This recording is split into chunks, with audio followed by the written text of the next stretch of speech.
내가 매일 기쁘게 샬롬. 사랑하는 영락교회 성도 여러분, 지난밤도 평안하셨죠? 오늘은 2022년 6월 2일 목요일 아침입니다. 말씀으로 하루를 여는 내가 매일 기쁘게 아침 경건의 시간을 시작하겠습니다. 오늘 하루도 하나님과 동행하는 은혜와 평강의 날 되시길 기원합니다. 오늘 찬양은 찬송가 190장 성령이여 강림하사입니다. 함께 찬송하겠습니다.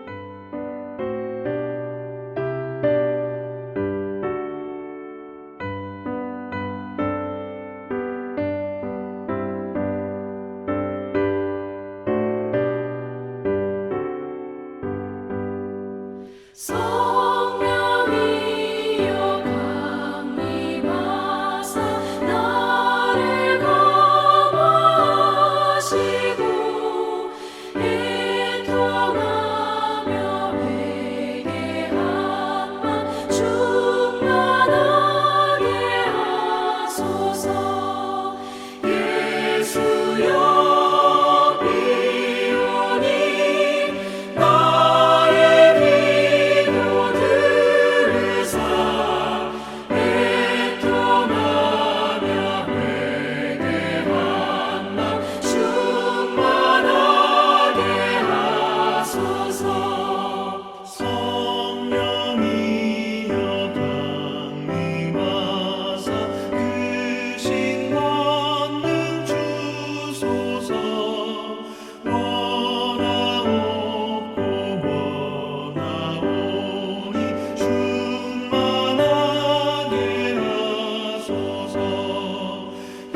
예수여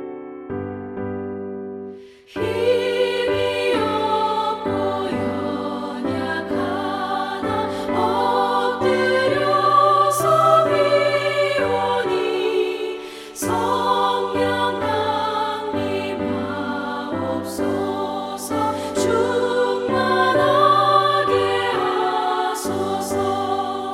예수여 비오니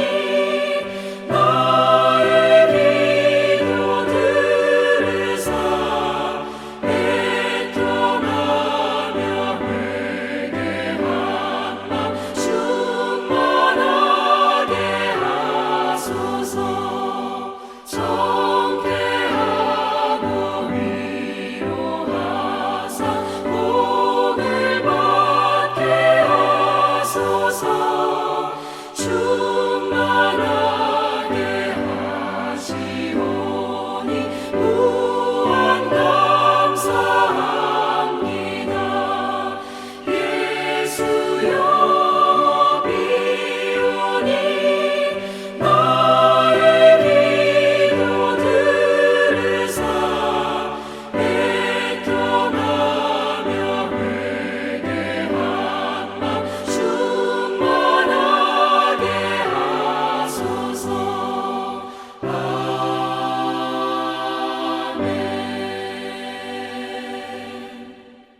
함께 기도하겠습니다. 사랑과 은혜가 풍성하신 하나님, 저희 인생에 새 날을 허락해 주셔서 감사합니다. 오늘도 하나님의 말씀 앞에 섭니다. 하나님의 말씀을 묵상할 때에 저희 눈과 마음을 열어 주의 말씀의 놀라운 것들을 깨달아 알게 해주시고 주신 말씀에 순종하는 하루가 되게 주옵소서. 오늘도 저희의 영혼과 삶에 은혜와 진리의 빛을 비춰 주시옵소서. 예수님의 이름으로 기도드립니다. 아멘. 이제 말씀 묵상 본문을 봉독하겠습니다. 오늘 본문은 구약 성경 사무엘상 16장 1절부터 23절까지 말씀입니다. 함께 봉독하겠습니다. 1절입니다. 여호와께서 사무엘에게 이르시되 내가 이미 사울을 버려 이스라엘 왕이 되지 못하게 하였거늘 내가 그를 위하여 언제까지 슬퍼하겠느냐. 너는 뿔에 기름을 채워 가지고 가라. 내가 너를 베들레헴 사람 이새에게로 보내리니 이는 내가 그의 아들 중에서 한 왕을 보았느니라 하시는지라. 사무엘이 이르되 내가 어찌 갈 수 있으리이까. 사울이 들으면 나를 죽이리이다 하니 여호와께서 이르시되 너는 암송아지를 끌고 가서 말하기를 내가 여호와께 제사를 드리러 왔다 하고 이새를 제사에 청하라. 내가 내게 행할 일을 가르치리니 내가 내게 알게 하는 자에게 나를 위하여 기름을 부을지니라. 사무엘이 여호와의 말씀대로 행하여 베들레헴에 이름에 성읍 장로들이 떨며 그를 영접하여 이르되 평강을 위하여 오시나이까. 이르되 평강을 위함이니라. 내가 여호와께 제사로 왔으니 스스로 성결하게 하고 와서 나와 함께 제사하자 하고 이새와 그의 아들들을 성결하게 하고 제사에 청하니라. 그들이 오매 사무엘이 엘리압을 보고 마음에 이르기를 여호와의 기름 부으실 자가 과연 주님 앞에 있도다 하였더니 여호와께서 사무엘에게 이르시되 그의 용모와 키를 보지 말라. 내가 이미 그를 버렸노라. 내가 보는 것은 사람과 같지 아니하니 사람은 외모를 보거니와 나 여호와는 중심을 보느니라 하시더라. 이새가 아비나답을 불러 사무엘 앞을 지나가게 하매 사무엘이 이르되 이도 여호와께서 택하지 아니하셨느니라 하니 이새가 산마로 지나가게 하매 사무엘이 이르되 이도 여호와께서 택하지 아니하셨느니라 하니라. 이새가 그의 아들 일곱을 다 사무엘 앞으로 지나가게 하나 사무엘이 이새에게 이르되 여호와께서 이들을 택하지 아니하셨느니라 하고 또 사무엘이 이새에게 이르되 내 아들들이 다 여기 있느냐. 이새가 이르되 아직 막내가 남았는데 그는 양을 지키나이다. 사무엘이 이새에게 이르되 사람을 보내어 그를 데려오라. 그가 여기 오기까지는 우리가 식사 자리에 앉지 아니하겠노라. 이에 사람을 보내어 그를 데려오매 그의 빛이 붉고 눈이 빼어나고 얼굴이 아름답더라. 여호와께서 이르시되 이가 그니 일어나 기름을 부으라 하시는지라. 사무엘이 기름 뿔병을 가져다가 그의 형제 중에서 그에게 부었더니 이날 이후로 다윗이 여호와의 영에게 크게 감동되니라. 사무엘이 떠나서 라마로 가니라. 14절입니다. 여호와의 영이 사울에게서 떠나고 여호와께서 부리시는 악령이 그를 번뇌하게 한지라. 사울의 신하들이 그에게 이르되 보소서 하나님께서 부리시는 악령이 왕을 번뇌하게 하온즉 원하건대 우리 주께서는 당신 앞에서 모시는 신하들에게 명령하여 수금을 잘 타는 사람을 구하게 하소서. 하나님께서 부리시는 악령이 왕에게 이를 때에 그가 손으로 타면 왕이 나으시리이다 하는지라. 사울이 신하에게 이르되 나를 위하여 잘 타는 사람을 구하여 내게로 데려오라니 소년 중 한 사람이 대답하여 이르되 내가 베들레헴 사람 이새의 아들을 본즉 수금을 탈 줄 알고 용기와 무용과 구변이 있는 준수한 자라. 여호와께서 그와 함께 계시더이다 하더라. 사울이 이에 전령들을 이새에게 보내어 이르되 양치는 내 아들 다윗을 내게로 보내라 하매 이새가 떡과 한 가죽 부대의 포도주와 염소 새끼를 나귀에 실리고 그의 아들 다윗을 시켜 사울에게 보내니 다윗이 사울에게 이르러 그 앞에 모셔 섬에 사울이 그를 크게 사랑하여 자기의 무기를 드는 자로 삼고 또 사울이 이새에게 사람을 보내어 이르되 원하건대 다윗을 내 앞에 모셔 서게 하라. 그가 내게 은총을 얻었느니라 하니라. 하나님께서 부리시는 악령이 사울에게 이를 때에 다윗이 수금을 들고 와서 손으로 탄즉 사울이 상쾌하여 낫고 악령이 그에게서 떠나더라. 아멘. 이제 말씀 묵상을 함께 나누겠습니다. 첫째로 오늘 묵상 본문의 핵심 내용을 살펴보겠습니다. 오늘 본문에는 두 가지 내용이 나옵니다. 첫째는 하나님께서 사무엘을 통하여 베들레헴 사람 이새의 아들 다윗에게 기름 붓게 하셨다는 내용과 둘째는 하나님의 영이 떠나고 악령에 번뇌하던 사울과 수금 타는 다윗의 만남에 대한 내용입니다. 오늘 본문 1절에서 13절까지는 하나님께서 사무엘을 통하여 다윗에게 기름 붓게 하신 내용입니다. 하나님은 사울이 버림받음에 대해 슬퍼하는 사무엘에게 새로운 명령을 내리십니다. 사울을 대신하여 왕이 될 자를 베들레헴 이새의 아들 중에서 선택했으니 뿔에 기름을 채워 가지고 가라고 했습니다. 그래서 제사를 드릴 때 이새를 청하고 하나님이 알게 하는 자에게 기름을 부으라고 했습니다. 당시에 기름 부음 받은 직분은 왕과 선지자와 제사장이었습니다. 기름을 부은다는 것은 하나님의 신 곧 성령님이 함께한다는 의미입니다. 다윗에게 기름을 부으라는 것은 하나님이 성령님으로 함께하여 왕직을 수행할 수 있도록 은사를 주신다는 표징으로 행하게 한 의식입니다. 사무엘이 하나님 말씀대로 행하여 베들레헴에 이르러 나와 함께 하나님께 제사하자며 이새와 그 아들들을 청하였습니다. 이새의 아들들이 올 때에 사무엘은 이새의 첫째 아들 엘리압을 보고 마음속으로 그가 기름 부을 자라고 생각했습니다. 외모를 보고 그렇게 생각한 것입니다. 그러나 하나님께서 사무엘에게 사람은 외모로 보지만 나 하나님은 중심을 본다고 하셨습니다. 이새의 7 아들이 사무엘 앞을 지났지만 하나님께서 아무도 택하지 않으셨고 막내 다윗이 오자 그에게 기름을 부으라고 하셔서 사무엘이 기름을 다윗에게 붓고 떠났는데 이날 이후로 다윗이 하나님의 영에 크게 감동되었습니다. 또 오늘 본문 14절에서 23절 말씀은 하나님의 영이 떠나 악령에 번뇌하는 사울과 수금 타는 다윗의 만남에 대한 내용입니다. 하나님의 영이 사울에게서 떠났습니다. 그러자 하나님이 부리시는 악령이 그를 번뇌하게 하였습니다. 사울의 신하들은 수금을 잘 타는 사람을 구해 악령이 이를 때에 수금을 타면 나을 것이라며 이새 아들 다윗이 수금을 탈 줄 아는 준수한 자여 하나님께서 함께 계시는 자라고 추천하였습니다. 사울이 다윗을 크게 사랑하여 자기의 무기를 드는 자로 삼았고 또 자신을 섬기게 하였습니다.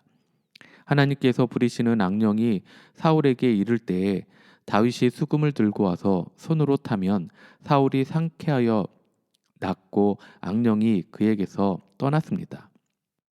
오늘 본문을 통해서 사람들과 달리 외모를 보지 않으시고 마음의 중심을 보시는 하나님의 마음을 깨닫고 하나님께 쓰임받을 수 있도록 늘 주님과 동행하며 모든 삶에 늘 신실한 모습으로 살아가는 우리 모두가 되기를 소망합니다. 둘째로 오늘 묵상 본문에 나타난 하나님은 어떤 분인지를 살펴보겠습니다. 오늘 묵상 본문에 나타난 하나님은 중심을 보시는 하나님이십니다. 오늘 본문 7절 말씀을 읽겠습니다. 여호와께서 사무엘에게 이르시되 그의 용모와 키를 보지 말라. 내가 이미 그를 버렸노라. 내가 보는 것은 사람과 같지 아니하니 사람은 외모를 보거니와 나 여호와는 중심을 보느니라 하시더라. 아멘. 이 말씀은 우리가 꼭 마음에 새겨야 할 아주 중요한 말씀입니다. 왜냐하면 하나님께서 우리를 보실 때 무엇을 보시는지를 알려주기 때문입니다. 하나님은 사무엘에게 엘리압의 용모와 키를 보지 말라고 말씀하십니다. 사무엘이 엘리압의 외모만 보고는 그를 왕으로 생각했기 때문입니다. 하지만 이것은 하나님의 기준이 아니라는 것입니다. 그러면서 사람은 외모를 보지만 하나님은 중심을 보신다고 말씀하셨습니다. 여기서 중심을 본다는 뜻은 무엇일까요? 그 사람의 속마음, 어떤 일을 시작하거나 행할 때 그 동기를 보신다는 것입니다. 즉, 그 마음으로 하나님을 참으로 사랑하고 의지하려고 하며 순종하려고 하는지 그 속마음을 보신다는 것입니다. 하나님은 우리가 태어나기 전부터 우리의 모든 것을 아시는 분이십니다. 하나님이 중심을 보신다는 것은 사람을 의식하지 않고 그저 묵묵히 주님의 말씀에 순종하는 삶을 살려고 힘쓰는 사람들에게 얼마나 큰 위로가 되는지 모릅니다. 주님께서 우리의 수고를 다 아시기 때문입니다. 혹 우리가 주님의 말씀 가운데 순종하며 살 때 사람들에게 인정받지 못하더라도 주님은 다 아시고 우리의 수고에 칭찬하시고 인정해 주시기 때문입니다. 하나님께 인정받고 칭찬받는 삶이 복된 삶입니다. 하나님 앞에 외모는 중요하지 않습니다. 오늘 본문에서 기름 부음 받은 다윗은 그 당시 너무나 보잘것없는 존재였습니다. 가족들조차 그를 인정하지 않았습니다. 사무엘이라는 유명 인사가 왔음에도 그 자리에 자신의 아들임에도 불구하고 다윗을 부르지 않은 것을 보면 알 수 있습니다. 또 다윗은 양을 지킨다고 이야기하는데 그 당시 양을 치는 일은 매우 하찮은 일로 여겼습니다. 즉 아무도 기대하지도 않고 관심받지도 못한 막내, 부족하고 연약한 아주 작은 자가 다윗이었습니다. 그런데 하나님은 이런 다윗을 눈여겨보시고 이스라엘의 왕으로 세우려고 하셨던 것입니다. 하나님의 기준은 우리들의 기준과 전혀 다릅니다. 하나님께서 우리의 외모가 아니라 우리의 중심을 보신다는 사실을 깨닫고 우리 삶 가운데 먼저 주님을 사랑하고 늘 말씀대로 순종하며 묵묵히 우리가 있는 자리에서 최선을 다하는 삶을 사시길 바랍니다. 모든 순간에 더욱 주님을 의지하며 우리의 마음을 점검하여 주님의 마음에 합한 우리 모두가 되기를 주님의 이름으로 축복합니다. 마지막으로 오늘 말씀 묵상이 나에게 주는 교훈과 메시지를 살펴보겠습니다. 오늘 말씀 묵상이 나에게 주는 교훈과 메시지는 참된 성도는 모든 상 가운데 주님과 동행하는 자라는 것입니다. 오늘 본문 14절 말씀을 읽겠습니다. 여호와의 영이 사울에게서 떠나고 여호와께서 부리시는 악령이 그를 번뇌하게 한지라. 아멘. 하나님의 영이 떠나자 악령이 사울을 번뇌하게 했다고 합니다. 번뇌하게 했다는 말씀의 의미는 공포에 사로잡혀서 견딜 수 없게 만들었다. 지옥과 같은 고통을 주었다는 뜻입니다. 하나님이 떠나시면 돌아오는 것은 이것입니다. 지옥과 같은 고통입니다. 사울은 여전히 왕의 자리에 있었습니다. 그러나 악령이 주는 고통을 당하는 사울에게는 왕의 자리가 아무런 소용이 없습니다. 아무리 많은 재산도 소용이 없고 아무리 높은 자리도 소용이 없습니다. 아무 소용이 없는 것입니다. 여기에서 우리가 기억해야 할 것이 있습니다. 하나님께서 떠나시면 떠나시는 그곳으로 끝나는 것이 아니라 반드시 그에 따르는 것이 있습니다. 빛이신 하나님께서 떠나시면 그 자리에 반드시 어둠이 다가오게 되는 것입니다. 그 결과는 너무나 비참합니다. 성경에서는 하나님의 영이 떠난 사람들의 이야기가 나옵니다. 삼손이 그랬고 가룟 유다가 그렇습니다. 오늘 사울의 모습도 한마디로 비참합니다. 사울이 이렇게 된 이유는 교만하여 하나님의 명령을 저버리고 범죄하며 불순종했기 때문입니다.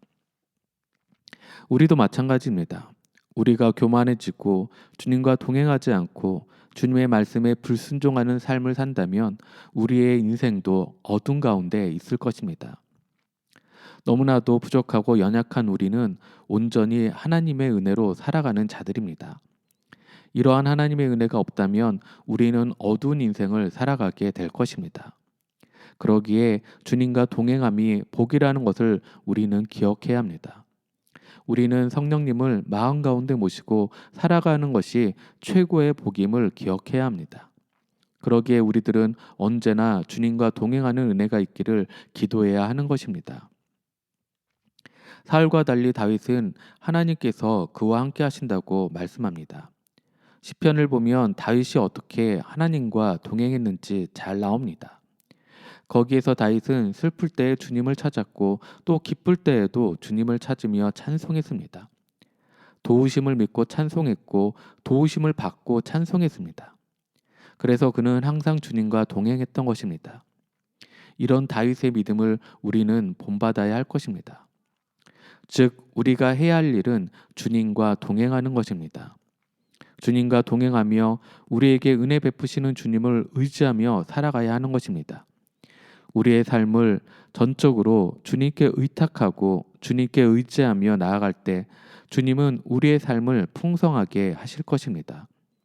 오늘 하루도 주님과 동행하며 주님이 주시는 은혜를 누리며 힘들고 어려울 때마다 새 일을 행하실 기대를 소망하며 더욱 주님 앞에 나아가는 우리 모두가 되기를 주님의 이름으로 축원합니다. 함께 기도하겠습니다. 사랑과 은혜가 풍성하신 주님 감사드립니다. 또한 사랑과 달리 중심을 보시는 그 주님을 찬양합니다. 우리는 눈에 보이는 것에 마음을 빼앗길 때가 많습니다. 주님, 우리의 부족함, 연약함을 다하시오니 우리의 죄를 용서하여 주시고 주님의 기쁨이 되는 삶을 살게 하여 주시옵소서. 사람들 눈에 아름다운 것이 아니라 주님 보시기에 합당한 믿음의 삶 살게 하여 주시옵소서.